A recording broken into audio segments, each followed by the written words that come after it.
अस्सलाम वालेकुम। मैं अपनी अगली वीडियो के साथ हाज़िर हूँ आपकी खिदमत में। पिछली मरतबा जो लास्ट 2 वीडियोस थी उसमें हमने ईरान के बारे में डिस्कस किया, जो ईरान की जंग है उसके बारे में।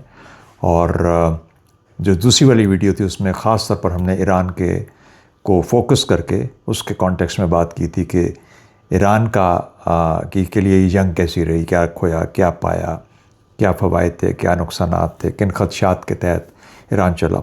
आज मैं चाहता हूँ कि हम ज़रा मशरक़ वस्ता और उसका जो दायरा है उस जंग का जितना बड़ा हो सकता है, उसको कितने बड़े दायरे के अंदर उसके असरात हैं। मैंने ये ज़िक्र किया था पिछली मरतबा कि ईरान की जंग के जो असरात हैं वो देर पा होंगे। यानी ऐसा नहीं है कि जंग ख़त्म हो गई तो उसके बाद मामलात जैसे हैं वैसे ही रहेंगे। मेरा ख़्याल है तब्दीलियाँ काफ़ी सारी होंगी। अब मशरक़ वस्ता के कॉन्टेक्स्ट में जब हम बात करते हैं, ख़ास तौर पर ये जो हमारा गल्फ़ के जो खलीजी ममालिक हैं इनके बारे में, तो चूँकि ईरान के बिल्कुल मुखालिफ हैं, एक तरफ ईरान है दूसरी तरफ वो हैं, तो ख़ास तौर पर उनके ऊपर फोकस करने की ज़रूरत है कि वहाँ क्या क्या तब्दीलियाँ आ सकती हैं, अगर कोई तब्दीलियाँ आनी चाहिए या हो सकती हैं मुमकिनात। उसके मैंने 2-3 हिस्सों में उससे मैं बात करना चाहूँगा। मिसाल के तौर पे माशी तौर पर क्या तब्दीलियाँ होंगी, उसके बाद हम सिक्योरिटी के मामलात भी देख सकते हैं, लेकिन उसके साथ सियासी मामलात भी जुड़े हुए हैं। तो सियासत और सिक्योरिटी साथ साथ चलेगी और माशी तौर पर जो तब्दीलियाँ हो सकती हैं वो वाज़े होकर हमारे सामने आ रही हैं, उनको हमें ज़रूर उसका जायज़ा लेना चाहिए। तो शुरू करते हैं। सबसे पहले माशी मामलात के हिसाब से मैं खलीजी ममालिक के बारे में बात करूँगा इस ईरान की जंग के असरात के कॉन्टेक्स्ट में। तो पहली बात तो ये है कि आपने देखा होगा कि UAE, अबू धाबी और ये जो उनकी रियासतें हैं 7-6, और इन्होंने मिल के खलीजी ममालिक ने, यानी ये इन ममालिक ने ख़ास तौर पर UAE ने फ़ैसला किया कि वो ओपेक से निकल जाएंगे। और वो 1 मई इसी साल, यानी जंग के बाद, जब जंग हुई उसके बाद उन्होंने फ़ैसला किया। और जो ओपेक है, oil production and exporting countries, ये एक बड़ा ग्रुप है उन ममालिक का जो तेल पैदा करते हैं और फिर तेल को एक्सपोर्ट करते हैं। तो इसका मकसद ये था जब ये बनाया गया शुरू में कि इससे किसी हद तक जो सप्लाई है उसको इंश्योर कराया जाएगा, और दूसरा ये है कि उससे सप्लाई के साथ साथ फिर कीमतों की मैनेजमेंट भी हो सकेगी कि कीमत किस लेवल तक रखनी है, क्योंकि उसका ताल्लुक जो हमारी ग्लोबल माशी सिचुएशन है उसके साथ भी है। बेशक इसमें अमेरिका का असर रसूख सऊदी अरेबिया का एक बड़ा पार्टनर होने की वजह से था, यानी सऊदी अरेबिया इस ग्रुप के अंदर ख़ास अहमियत रखता था और बड़ी हद तक ओपेक के मामलात को सऊदी अरेबिया ने रन किया। अब UAE ने क्यों फ़ैसला किया कि मैं वो ओपेक का हिस्सा नहीं रहना चाहता? वजह थी बड़ी ख़ास, और वजह ये थी कि उसने कहा कि मेरा हिस्सा ओपेक की जो प्रोडक्शन है, तेल की जो पैदावार है, वो सिर्फ 12% है। तमाम यानी जो इसके ग्रुप के इसके जो मेंबरान हैं वो सब जब तेल पैदा करते हैं उसका 12% हिस्सा जो था वो UAE के पास था, और कम से कम या 30 से 35% है जो कि सऊदी अरेबिया के पास है, और इसी तरीके से बाकी ममालिक के अंदर भी उसको डिस्ट्रीब्यूट किया गया ताकि ऑयल की सप्लाई को इंश्योर कराया जा सके और उसको रेगुलेट किया जा सके। तो एक किस्म का रेगुलेटर के तौर पे ओपेक काम करता था, कीमतों के हिसाब से भी और सप्लाई के हिसाब से भी। तो UAE ने महसूस किया कि वो उसका हिस्सा बहुत कम है, और ख़ास तौर पर अब जबकि वो एक इकोनॉमिक यानी मुआशी तौर पर बहुत तेज़ी से आगे बढ़ना चाह रहा था, उसको ज़्यादा तेल बेचने की ज़रूरत थी। ये तो एक वजह हो गई। सऊदी अरेबिया भी यही चाहता है कि ज़्यादा तेल बेच सके, और जितना उसको मिलता है उससे रेवेन्यू, तेल बेचने से जो मुनाफा मिलता है उससे वो अपने इकॉनमी पे लगा सके। जो माहौल था मशरक़ वस्ता का वो एक इकोनॉमिक अपनी जो प्रोग्रेस है उसकी तरफ, उसकी रफ्तार बढ़ाने पे था दोनों, इन ममालिक का भी और बाकी ममालिक का। कतर ख़ास तौर पे हमें पता है कि पहले से इस तरफ अमल पे रहा है इन रास्ते पे। तो ये कहने के बाद अब कि ये यूँ कि एक और बहुत बड़ी तब्दीली दुनिया में जज की, और दुनिया भर ने जज की, और एनर्जी आर्किटेक्चर के अंदर जज की गई, और वो ये थी कि दुनिया तेज़ी से तेल से दूर हो रही है। यानी अगली दहाई 2 दहाई के अंदर हो सकता है कि तेल की जो खपत है दुनिया की मईशत के अंदर उसकी शायद इतनी ज़्यादा जगह रहे ना। और उसकी वजह यह है कि आपने देखा कि चीन के बारे में कहा जा रहा है कि जिस तेज़ी के साथ चीन सोलर पैनल्स, इलेक्ट्रिक कार्स, बैटरियाँ, इसके ऊपर जो रेवोल्यूशन आ रहा है, यानी सोलर एनर्जी का, विंड एनर्जी का, न्यूक्लियर तो बड़ी हद तक कुछ ना कहीं पे क्लीन एनर्जी के अंदर अपना हिस्सा डालती है, लेकिन वो इसमें शामिल नहीं है। लेकिन ख़ास तौर पर इसके अंदर विंड, सोलर, इन चीज़ों के अंदर, और फिर बैटरियों की जो कैपेसिटी है वो इस हद तक इतनी एडवांस हो चुकी है टेक्नोलॉजी कि उन दोनों चीज़ों को मिला के वो जो तेल की खपत होगी उसकी रिक्वायरमेंट, उसकी ज़रूरत कम से कम तर हो जाएगी। तो जब अबू धाबी ने या यूएई ने ये तसव्वुर किया कि उनकी जो तेल की जो बेचने की कैपेसिटी है, जो इस्तेदाद है, जो स्पेस अवेलेबल है, वो शायद अगले 15-20 साल में तक ही रहे और उसके बाद शायद वो कम से कम तर होती जाए। अब अगर यूँ है तो फिर अबू धाबी को बहुत तेल बेचना है, जल्दी से जल्दी बेचना है, अगले 10 से 15 साल में बेचना है, तो वो ओपेक के नीचे तो रह के हो नहीं सकता था, तो इसलिए उन्होंने अपने आप को अलग कर लिया। तो ये इस तरह की तब्दीलियाँ आप देखेंगे कि अब कतर के अंदर तेल भी है, गैस भी है, गैस की बहुत बड़ी रिक्वायरमेंट है, तो कतर भी गैस का शायद दुनिया में तीसरा बड़ा प्रोड्यूसर है, ईरान भी बड़ा प्रोड्यूसर है गैस का, और गैस एक्सपोर्टिंग कंट्रीज़ के अंदर शायद रूस के बाद कतर की बारी आती है, जो कि इस हद तक उस लेवल तक एक्सपोर्ट करता है। अब अमेरिका भी उस रेस में आ चुका हुआ है। तो कहने का मतलब ये हुआ कि जब गैस जो कि एलएनजी की शक्ल में आती है, तेल जिसकी खपत शायद आहिस्ता आहिस्ता वक्त के साथ अगले 2 दहाइयों में कम होती जाए और उस हद तक कम हो जाए कि उसका जो मुआशी फ़ायदा है वो ना रहे, तो ये अब एक दौड़ लग गई है इस पूरे माहौल के अंदर कि किसका तेल कितना बिकता है।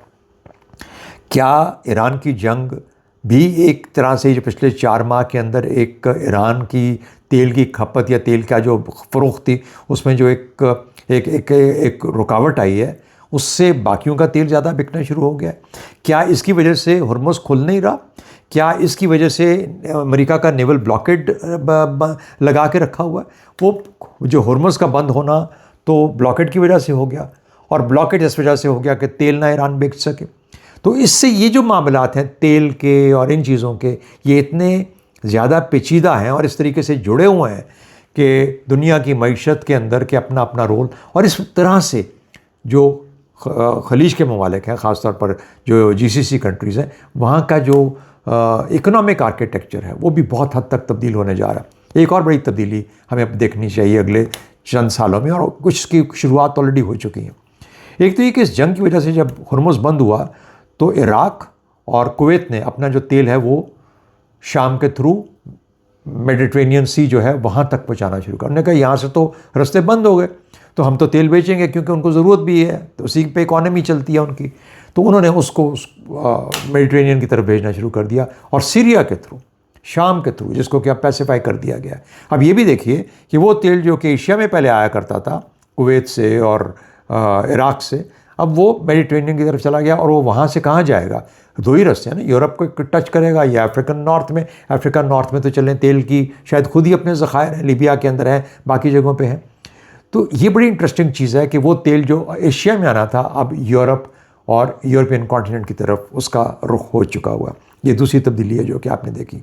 तीसरी तब्दीली, खलीजी इन्हीं ममालिक के अंदर, मशरिक़ वस्ता के अंदर रहते हुए जो पाइपलाइंस का जो स्ट्रक्चर है वो अब और तेज़ से तेज़र होता जाएगा। कि ये जिस किस्म का ईरान ने एक हुर्मुज़ को बंद करके जंग के दौरान, चाहे मजबूरी में ही किया था, लेकिन एक ऐसा अंसर दिखा दिया, इसका खदशा तो था कि इस तरह हो सकता है, लोग सोचते थे, लेकिन असल में हो गया।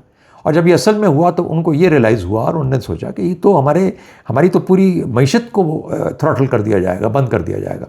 तो अब यूएई ने फुजैरा तक अपनी पाइपलाइन ऑलरेडी एक बिछा दी है।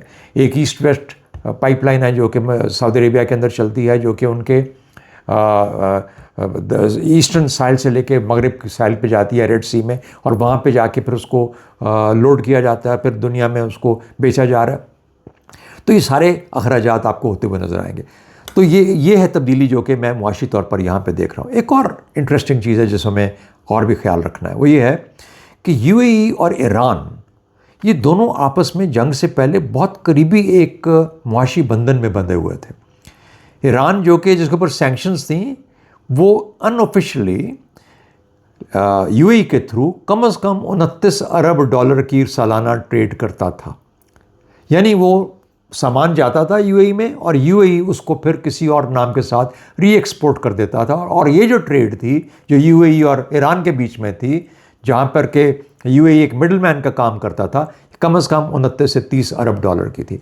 अब इस जंग के दौरान जिस किस्म का प्रेशर आया है ईरान के और यूएई के तल्लुकात के अंदर, अब क्या उसको दोबारा किस तरीके से रिस्टोर किया जा सकेगा या नहीं, तो इसमें ईरान का जो है अमल दखल आएगा। लेकिन ईरान के लिए अगर वो अपने मामलात मुज़ाकरात में हल कर लेता है तो उसके लिए तुर्की का रास्ता भी खुला है, उसके लिए पाकिस्तान का रास्ता भी खुला है, उसके लिए तमाम बंदरगाहें जो हैं जो कि शुमाली अरेबियन सी में जाके लगती हैं वो सब की सब खुली हैं, पर्शियन गल्फ़ में जो लगती हैं। तो कहने का मतलब ये हुआ कि ईरान के लिए ट्रेड और खुल जाएगी। ईरान चीन ऑलरेडी बहुत बड़ी एक इन्वेस्टमेंट की प्रॉमिस कर चुका है ईरान के साथ, वो भी इन्वेस्टमेंट आसानी से कर पाएगा। और फिर पाकिस्तान के साथ तल्लुकात। तो मुझे यूँ लगता है कि जो मुआशी आर्किटेक्चर है इस पूरे एरिए का, इस पूरे ख़त्ते का, वो तब्दील होने जा रहा है। पाकिस्तान के लिए बहुत आसानी हो जाएगी। पाकिस्तान अगर ईरान के साथ मिलकर काम करेगा तो वो जो चीज़ें जो कि हमारे सामने हमेशा मुश्किलात रही हैं, ख़ास तौर पर ईरान से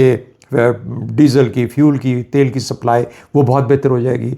चाइना के लिए आसानी हो जाएगी अगर चाइना को बनाता है यहाँ से पाइपलाइन, बजाय जहाज़ों पे कैरी करने की या टैंकर्स में कैरी करने के, कितनी लंबी पाइपलाइन हो सकती है। लेकिन चाइना के पास और बहुत सी रिसोर्सेज हैं, कज़ाकिस्तान है, फिर रूस है, वहाँ से इसको काफ़ी सप्लाई चली जाती है। तो मेरा ख्याल है कि चाइना से ज़्यादा ये जो हमारा खत्ता है इसको बहुत इसका फ़ायदा पहुंच सकता है। तो माशी तौर पर ये चेंजेस हैं जो कि आ सकती हैं, लेकिन यहाँ से जो कदम उठाने हैं ईरान ने ख़ास तौर पर, वो इस तरह से उठाने हैं कि वो अगर अपने मुस्तकबिल के खाके को सामने रख के चलें तो उनके लिए भी एक बहुत बड़ा पोटेंशियल है। दूसरी बात, जब ये खलीजी ममालिक तेज़ी से अपनी मुआशी हैयत को, अपनी शक्ल को बदलते हैं और रस्तों पे चलने की कोशिश करते हैं, जिस तरीके से कि उन्होंने पहले प्लान किया हुआ था, एक नया शहर बस रहा था सऊदी अरेबिया में, इन्वेस्टमेंट्स आ रही थी, सारा कुछ, अगर अमन का मामला हो जाता है इस खत्ते के अंदर तो फिर ये पूरा का पूरा खत्ता इस तरह के एक माहौल में जा बैठता है जहाँ पर के मुआशी जो चीज़ें हैं, मईशत जो है वो ज़्यादा अहमियत ले जाती है बनिस्बत सिक्योरिटी या सियासत के। और अगर मईशत मजबूत होती है तो वो एक और तरह के सियासी तल्लुक़ को कायम करती है।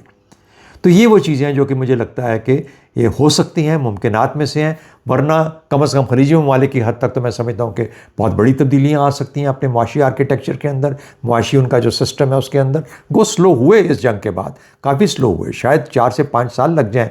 दुबई ख़ास तौर पर जिस किस्म से असरअंदाज हुआ, इन्वेस्टमेंट जितनी दुबई में आ गई हुई थी वो अगर चली गई है, कितना वक्त लगेगा उसको वापस आते हुए। सिमिलरली सऊदी अरेबिया, वो किस तरीके से अपने आप को वापस वहाँ पे ला सकता है जहाँ पे इन्वेस्टर्स का कॉन्फिडेंस दोबारा बहाल हो जाए।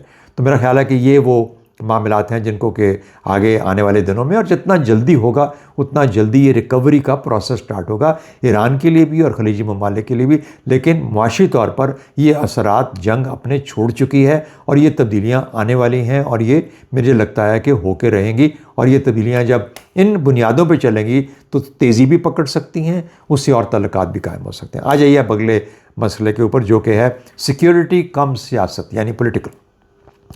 बड़ी बात आमतौर पे हमका की जाती है, ख्याल ये है कि इस जंग के बाद जो खलीजी ममालिक हैं, जो हमारे ये जो GCC के मुल्क हैं, ये दोबारा सोचना शुरू कर देंगे कि अच्छा क्या अमेरिका उनके लिए एक पायदार किस्म का, काबिल एतमाद, दिफा करने वाला साथी समझा जा सकता है। ये सवाल ज़्यादा उठा।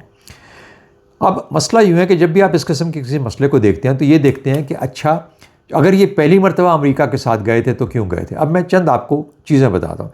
ओमान का ताल्लुक़ बरतानिया के साथ तकरीबन जब से ओमान एक इंडिपेंडेंट रियासत के तौर पे आया तो वो कायम है।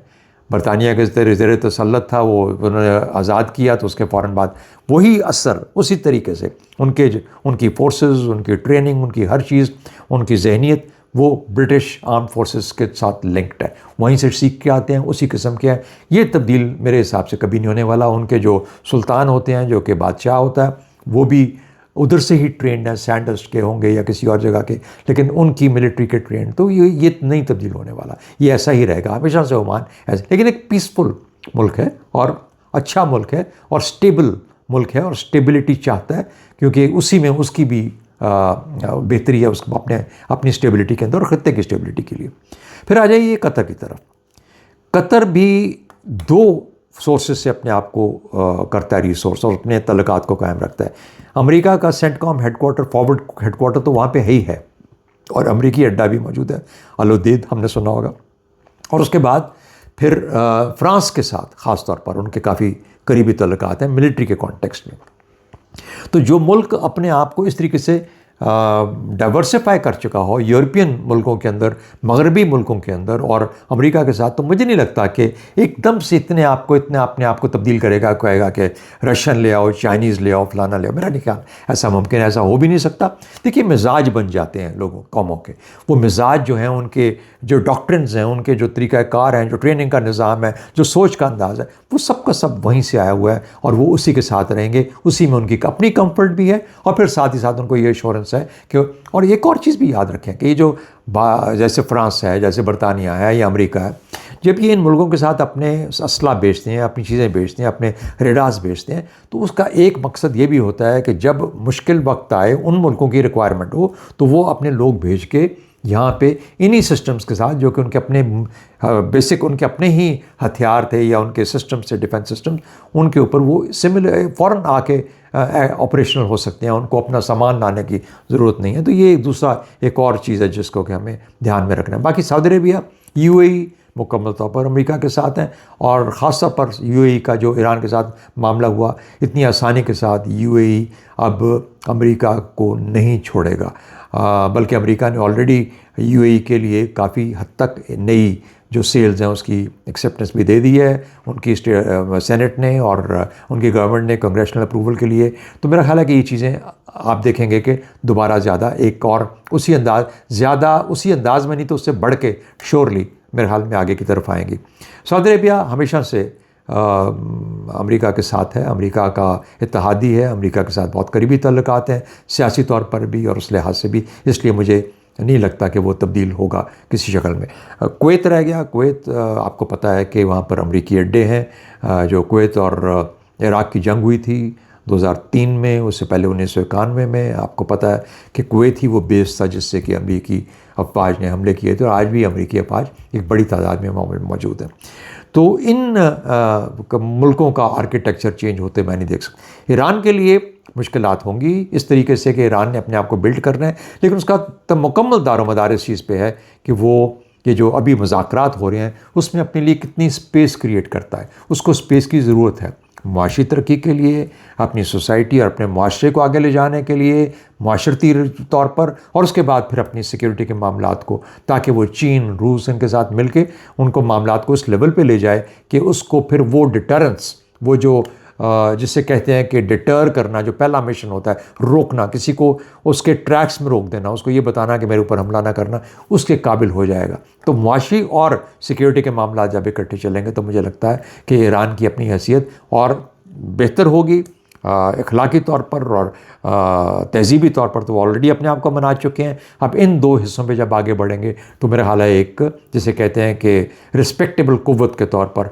ख़ित्ते की कुव्वत के तौर पर वो उभरेंगे। और जैसे मैं कहता हूँ कि जिस तरीके से कभी RCD हुआ करता था, रीजनल कोऑपरेशन फॉर डेवलपमेंट, जो कि एक ज़माने में 60s की बात है कि तुर्की, ईरान, पाकिस्तान, 3 मुल्कों का आपस में रीजनल कोऑपरेशन फॉर डेवलपमेंट था। तो उस तरह किस्म की चीज़ क्रिएट हो सकती है।